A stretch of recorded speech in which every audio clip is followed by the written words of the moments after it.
Assalamualaikum warahmatullahi wabarakatuh. Salam kompak, salam Bina Remaja. Kembali lagi.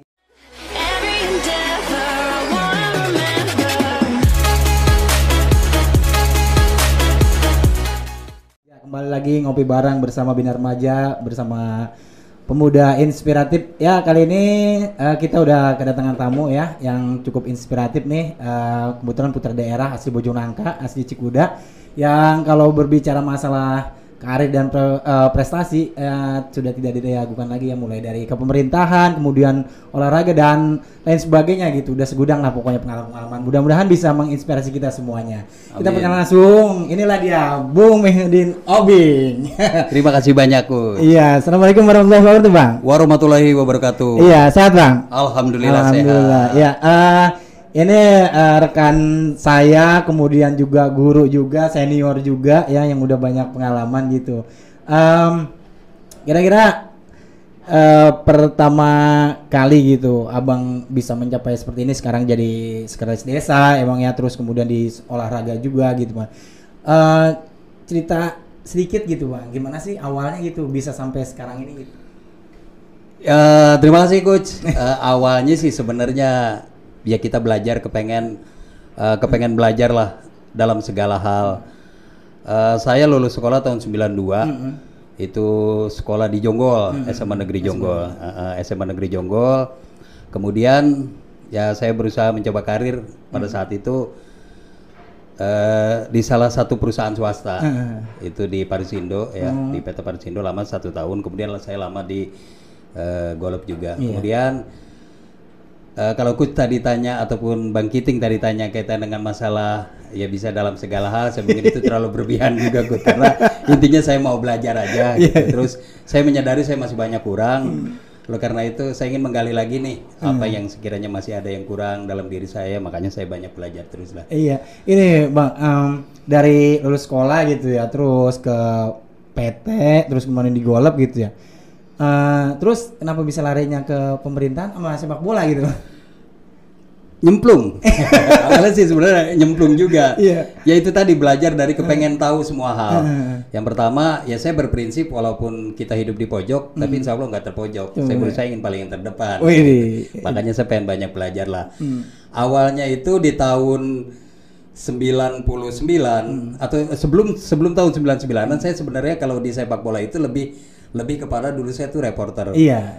Ketika misalnya ada Muharram Cup, itu saya ingat betul saya masih sekitar usia 12 sampai 13 tahun. Saya selalu mengidolakan almarhum Pak Kiai Haji Abdul Hamid karena dia reporter tuh pada saat itu tuh. Jadi penguasaan sepak bolanya tuh lumayan gitu. Nah, dari idola saya itu ya saya belajar bagaimana ya sekiranya ya saya juga bisa. Akhirnya ya coba-cobalah di kampung ngereporterin kalau ada bola. Ya akhirnya keterusan. Kemudian di tahun 99-an pada saat itu PS yang ada di Cikuda itu lokal kita daftar ke PSSI Kabupaten Bogor. Nah, di situ saya mulai banyak kenal teman-teman yang berkecimpung di sepak bola gitu. Dari situlah saya banyak. Kemudian di 2000 puncaknya itu di 2009 saya bareng Coach Kiting juga nih ya. Belajar dari coba-coba akhirnya kita bisa ikut pelatihan Coach. Dari situ saya mulai banyak teman. Tapi kalau misalnya basic dari sepak bola gitu, Bang, dari kecil ada nggak? Rata-rata orang Cikuda semuanya walaupun nendangnya kemadep-madep ya waktu itu mungkin masih bisa lah istilahnya main bola gitu. Istilahnya karena kepengen belajar saya ya sama lah istilahnya dengan teman-teman semua dari kampung Cikuda, karena Cikuda ini tidak dilepaskan dari sejarah manis sepak bola sebetulnya. Dari era orang senior kita dulu di Porcitra 79 berangkat dari situ tuh ada mimpi kita. Saya kebetulan waktu itu di 99 sampai 2000-an mimpi lah kepengen ada anak-anak kita ini yang bisa merasakan rumput stadion gitu. Ya belajar dari situ karena kebanyakan pada saat itu kalau nggak ada yang di atas katanya nggak bisa main, nggak bisa dibawa. Nah selama itu kan kita memang seperti itu kenyataannya. Dan ketika misalnya kita sudah ada di lingkup organisasi atau federasi yang lebih tinggi, minimal informasi itu kita tahu. Jadi kita menyampaikan kepada anak-anak bahwa oh ada seleksi nih usia sekian, ada seleksi usia sekian. Jadi mereka tahu informasi. Itu. Berangkat dari situ jadi terus mencoba masuk ke organisasi Federasi Sepak Bola Kabupaten Bogor gitu, Bang. Terus juga dulu kan saya tahu nih, abang ini pernah di Asprop juga, Jawa Barat gitu. Sampai waktu itu menduduki posisi apa tuh, Bang? Di Asprop waktu itu saya komite bidang pertandingan dan kompetisi. Berarti ngatur jadwal semua tuh. Ngatur jadwal ya untuk level Jawa Barat lah. Iya. Kebetulan karena memang itu di 2017 sampai 2019 saya di PSSI Jawa Barat.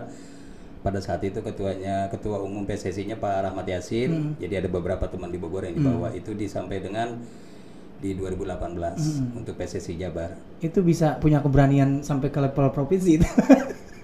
Ya awalnya sih sebetulnya lebih di kabupaten gitu. Saya di Kabupaten Bogor untuk PSSI sekarang ya, yang sekarang mungkin saya di manajer kompetisi yang dari kepengurusan yang baru ini.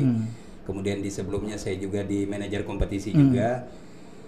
Sebelumnya di era Pak Rahmat Yasin di PSSI Kabupaten Bogor itu di kurang lebih di 2008 saya di Korwil Timur. Jadi kalau kemari-kemarinya ya karena sudah semakin banyak teman dan kita sering menyelenggarakan event ya alhamdulillah masih dipercaya teman-teman. Kalau ini kan Bang ya, dalam apa ya menjalani itu berkecimpung di dunia sepak bola gitu Bang ya. Dalam pembelajaran itu kan kita nggak lantas langsung bisa gitu Bang ya, atau mengerti semuanya dah gitu. Ada proses pembelajaran gitu. Kira-kira ada kesulitan gitu dalam mempelajari hal-hal itu sampai abang bisa dari nol gitu, dari kampung terus kemudian bisa jabat di Asprop Jawa Barat. Kesulitan pasti ada, tapi saya meyakini bahwa kesulitan itu sebenarnya jalan menuju kesuksesan gitu. Siap. Sepanjang kita mau berusaha. Dan saya tipe orang yang mohon maaf, saya tidak pernah minder. Percaya diri Iya benar gitu. biasa. Ya dulu dengan tampilan kucel, orang rapat pakai mobil, kita pakai motor odong-odong pun saya masih pede aja gitu karena lu gua gitu. Tapi ketika kita bisa ada dalam sebuah organisasi, ya maka ya kita bicara kualitas dan lain sebagainya. Iya, ini yang salut saya Bang, benar. Saya juga ngelihat gitu ya. Abang tuh benar-benar motivasi dan percaya dirinya tinggi gitu, bisa sampai ya seperti sekarang ini gitu. Nah kira-kira saran atau ada kiat-kiat khusus gak sih kalau misalnya buat kita pemuda gitu? Terus terang gitu saya juga kadang-kadang merasanya aduh ini kayaknya enggak dah gitu. Kira-kira gimana Bang untuk seorang abang nih? Kalau saya sih melihatnya sebenarnya begini, saya lebih kepada motivasi bukan dari orang lain tapi dari diri sendiri gitu. Saya mencoba bahwa saya masih banyak kekurangan gitu, makanya saya harus banyak belajar gitu. Jadi saya tidak menempatkan saya udah bisa gitu. Jadi segala sesuatunya saya berangkat dari belum bisa gitu. Insya Allah ketika misalnya kita sudah melaksanakan apa yang kita inginkan, jangan cepat puas. Intinya masih ada lagi yang kurang gitu. Saya selalu terus ingin belajar lah. Intinya begitu. Dan kita juga banyak istilahnya senior guru-guru yang sudah banyak kasih masukan juga buat kita. Ini loh cara memanage sebuah pertandingan, ini cara memanage sebuah organisasi baik sepak bola maupun yang lainnya, itu lebih banyak ke situ. Jadi banyak bertukar pikiran sama orang lah. Jadi intinya ya harus percaya diri, terus kemudian mau belajar gitu Bang ya, terus mengenal banyak orang dan kemudian itu ya yang bisa membuat kita jadi berhasil gitu Bang ya. Nah sekarang bicara masalah organisasi nih Bang. Kalau Abang kan udah pengalamannya udah ya kita tahu lah gitu kan, mulai dari kampung kita sendiri sampai ke luar gitu, baik itu dari pemerintahan maupun dari persepak bolaan gitu Bang. Kira-kira yang membuat Abang gitu motivasi harus memberikan sesuatu ke masyarakat itu apa sih gitu? Kalau motivasi saya sebetulnya ya motivasi dan obsesi tentunya ya, karena ketika kita ada motivasi pasti ada obsesi yang harus kita tuju ke depannya seperti apa. Jadi ya itu tadi, berawal saya ini lebih kepada misalnya organisasi yang di sepak bola ya atau di organisasi lainnya. Saya ingin mengangkat putra daerah. Jadi minimal mereka yaitu tadi bisa merasakan rumput stadion, bisa berada dalam sebuah klub profesional. Kemudian juga dan tentu akan berimbas kepada di kita di kampung nih. Jadi ketika misalnya sudah ada kawan yang menjadi pemain profesional, maka ini akan menarik juga kepada teman-teman yang lainnya. Jadi bisa didapat dari mana saja ilmunya gitu. Kalau pengalaman organisasi Bang dulu sampai ke pernah ya di Karang Taruna Kecamatan pernah ya Bang? Pernah di Karang Taruna. Mulai dari kampung nih dulu gitu kan. Organisasi apa tuh Bang? Apa aja? Kalau yang Karang Taruna saya di KONI juga, kemudian di KOK Koordinator Olahraga Kecamatan, kemudian di Karang Taruna. awalnya sama lah. Ketika kita masih muda, saya juga punya organisasi kepemudaan yang levelnya tingkat kampung, yaitu Wadah Kreasi Cipta Pemuda. Itu sekitar BKMTP, WKCP tahun 96 yang kerjaannya itu ya bikin panggung hiburan, kerja bakti. Waktu itu kan kerja baktinya di jembatan Cikeas, bikin jembatan. Nah, berawal dari situ tuh memang sudah senang awalnya senang dulu lah berorganisasi, ngumpulin teman-teman anak-anak muda, ya sharing lah ya dengan senior-senior, ya ke bawah lah sampai ya saat ini. Dulu dari organisasi ke organisasi itu jabatannya selalu sekretaris, Bang. Saya selalu sekretaris, saya juga bingung. Sama saya sekretaris. Sampai ya saya itu di Forum Komunikasi Sekolah Sepak Bola Kabupaten Bogor itu dibentuk tahun 2006 ya. Dari periode pertama sampai periode keempat sekretaris. Saya selalu sekretaris umum FKSSB sampai saat ini gitu ya. Padahal saya menginginkan ada rekan-rekan teman-teman yang lain lah gitu, walaupun ini ya minimal ya nanti ada regenerasi untuk ke depannya. Tapi itu gitu. buat emang udah menjiwain banget apa udah pakai di situ atau emang nyaman banget jadi sekretaris? Apa dari orang-orang ngelihatnya wah ini pas di sini gitu. Iya, betul. Jadi saya juga sebenarnya kepengen keluar dari zona nyaman gitu. Ya. Seperti di manajer kompetisi ya, memang ya kalau stylenya itu memang style kita di situ kan tidak jauh-jauh beda dengan mengorganisir sebuah pertandingan. Makanya ketika PSSI kemarin menawarkan saya untuk di manajer kompetisi, ya udah saya iyakan saja gitu, karena memang ya stylenya nggak jauh-jauh amat dari pekerjaan sekretaris di FKSSB, makanya dua-duanya saya bisa jalan. Tapi kalau ngomong-ngomong masalah ngambil lisensi D itu Bang, itu gimana ceritanya? Itu lisen D itu 2009. Iya. Lisen D itu 2009 itu sama. Saya intinya pada saat itu belum pernah di Kabupaten Bogor menyelenggarakan lisen D. Dan itu yang pertama. Di 2009 berangkat dari kemauan. Mohon maaf. Keterampilan saya bermain bola tidak bukan tidak diragukan. Ya, maksudnya keterampilan bermain bola itu sama sekali kurang.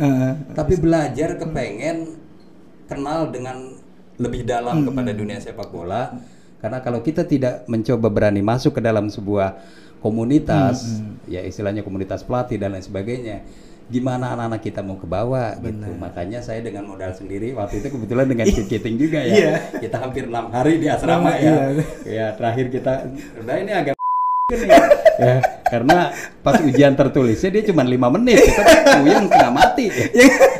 Yang lain pada stres gitu. Di Coach Kiting ini ya hampir kurang lebih 5 menit cuman ujian tertulisnya. Saya bingung, padahal kita 30 menit kagak kelar-kelar nih soal. Tapi alhamdulillah Coach, berangkat dari situ kita semakin banyak teman. Benar. Jadi ada komunitas. Kemudian saya bisa menerapkan ilmu kepelatihan di itu, dan saya mungkin ya di SSB yang saya bina, saya pertama lah untuk yang punya lisen D pada saat itu. Jadi pokoknya berawal dari keberanian gitu, Bang. Kita punya mimpi, kita punya keberanian, ya harus berani, harus menggapai mimpi itu gitu, Bang. Terus juga kepedulian kita gitu. Nah, sekarang bicara masalah anak muda nih, Bang. Kira-kira di Desa Bojonangka itu Abang ngelihatnya sejauh mana sih potensi yang ada di Desa Bojonangka, terutama masalah generasi muda gitu? Potensi anak muda sekarang sebetulnya luar biasa. Mereka sudah diimbangi juga dengan kemajuan zaman yang luar biasa. Ya mungkin kalau kita flashback ke belakang agak sedikit berbeda dengan zaman anak muda kita dulu. Ya. Sekarang sudah gadget semuanya. Kemudian juga informasi lebih cepat nyampe. Kemudian juga peluang-peluang di anak muda itu sekarang lebih terbuka untuk berkreasi. Ya salah satunya saya apresiasi dengan teman-teman Bina Remaja. Dan ini merupakan salah satu wadah kreasi anak muda yang harus kita dukung. Itu sekarang sudah terbuka semua peluang, asal kita bisa memanfaatkan peluang itu. Terus kira mengenai peluang nih Bang, tentang anak muda kita di Desa Bojonangka. Kira-kira kalau misalnya bisa nggak begitu Bang bersaing anak-anak muda kita dengan istilahnya anak-anak muda yang luar lah gitu, yang tadi kota dan sebagainya, yang punya pendidikan tinggi, membangun desanya yang sedang maju menjadi desa yang maju gitu. Kira-kira peluang kita generasi muda nih SDM-nya di Desa Bojonangka gimana? Sangat terbuka lebar. Saya melihat sekarang sudah muncul teman-teman pemuda yang punya kemauan keras untuk maju. Dalam artian kreativitas mereka sudah tidak bisa diragukan lagi.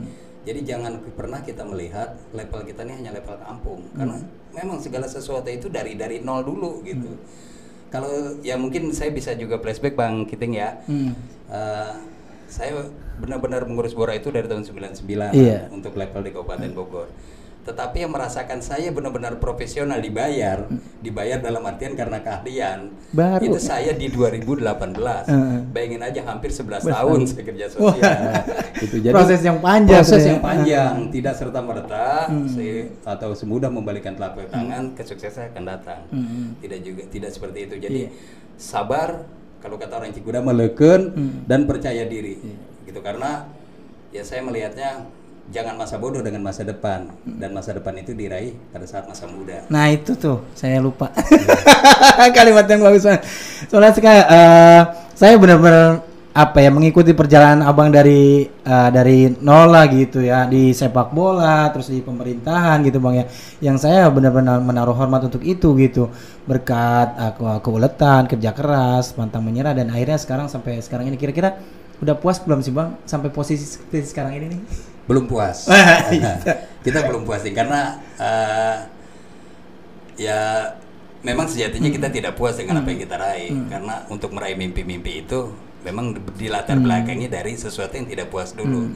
Karena kalau kita sudah puas, kita sudah merasakan udah zona nyaman gue di sini nih, gue udah nggak mau ngapa-ngapain lagi, ya sudah kita stagnan di situ saja gitu. Karena saya melihat justru semakin bertambahnya usia, semakin harusnya lebih banyak sumbangsi yang kita berikan gitu. Tidak hanya yang sifatnya sosial atau lain sebagainya. Ya sumbangsi itu dalam bentuk hal ya bermacam-macam lah.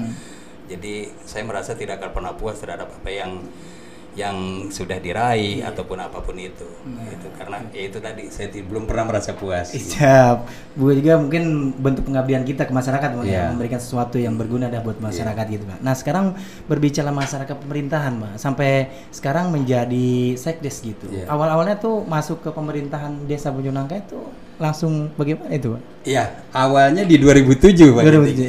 Jadi di 2007 itu ada panitia pemilihan Pilkades waktu itu ya. Di 2007 itu kebetulan saya menjabat sekretaris juga kebetulan ya, sekretaris panitia Pilkades. Setelah selesai terpilihlah Pak Haji Hambali, kemudian saya direkomendasikan oleh teman-teman. Saya waktu itu masih di Golep. Saya direkomendasikan untuk di staf desa waktu itu. Ya udah saya tinggalkan kerjaan yang lama. Saya beralih ke pemerintahan desa di 2007 tepatnya, masih menjabat, saya masih kepala urusan pembangunan sampai di 2012. Kemudian di 2013 saya dipercaya kembali untuk periode kedua. Waktu itu masih kasih pemerintahan. Kemudian di 2018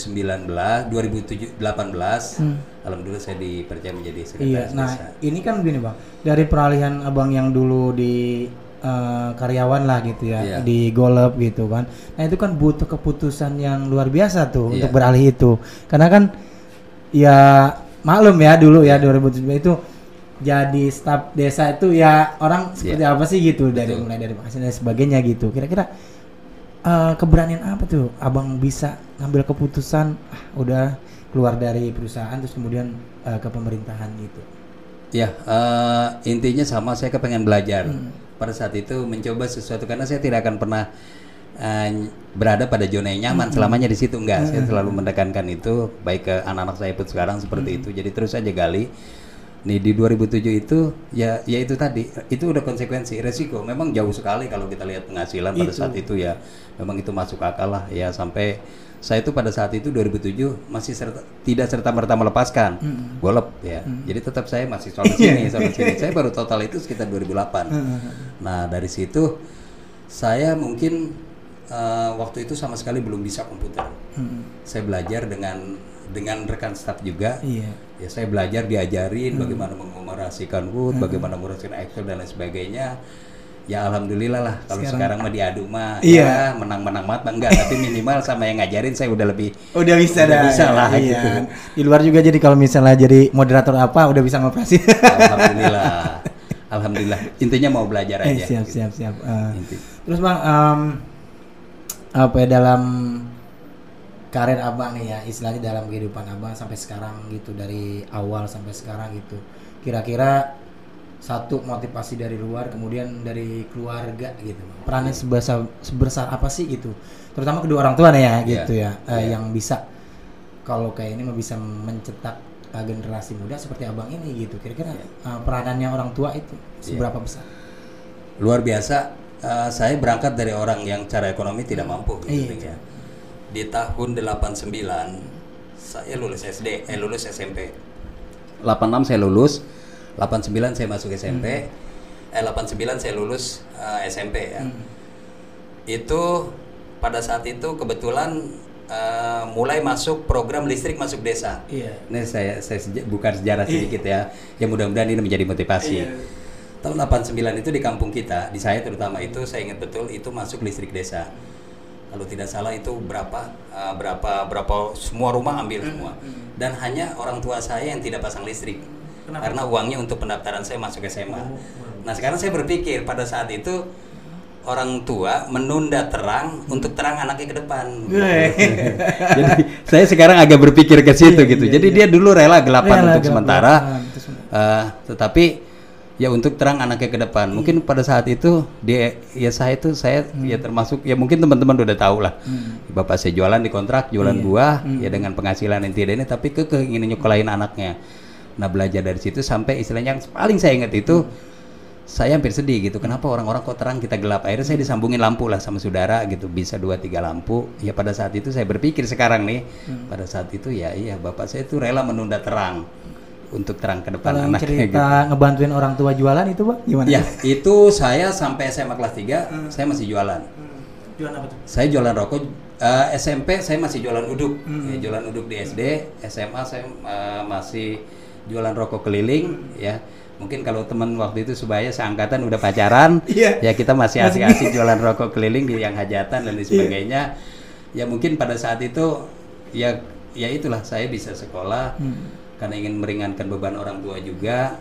Ya saya selain bantu bapak jualan buah, saya juga jualan rokok keliling kalau ada hajatan. Sampai kelas 3 SMA. Dan sekarang mungkin udah kerasa Bang ya apa yang dulu ditanamkan sama orang tua ya. Iya. Dan itu alhamdulillah sekarang jadi saya bersyukurnya apa yang sudah orang tua berikan, walaupun orang tua ibu meninggal di 2008, kemudian bapak di 2010. Terus ya saya sekarang motivasinya untuk anak, jadinya ke anak itu saya ya walaupun tidak punya apa-apa saya tidak akan saat ini saya tidak bisa mewarisi harta gitu. Yang bisa insya Allah bisa mewariskan ilmu ke anak-anak gitu. Ketika ilmu insya Allah bisa nyari harta gitu. Ke depannya nanti. Dan sekarang Bang motivasi nih buat anak-anak generasi muda kita nih khususnya di Desa Bojonangka nih Bang sebagai sekretaris desa gitu. Kira-kira ada pesan-pesan khusus sih buat anak-anak muda kita Desa Bojonangka khususnya? Untuk pemuda Desa Bojonangka harus berani memulai dari sekarang. Jadi jangan pernah menyembunyikan kreativitas keahlian dari sekarang. Karena ya anak muda hari ini pemimpin masa depan. Kita berharapnya ya saat ini anak muda dengan stylenya masing-masing silakan tampil. Karena kalau gak berani tampil bukan anak muda.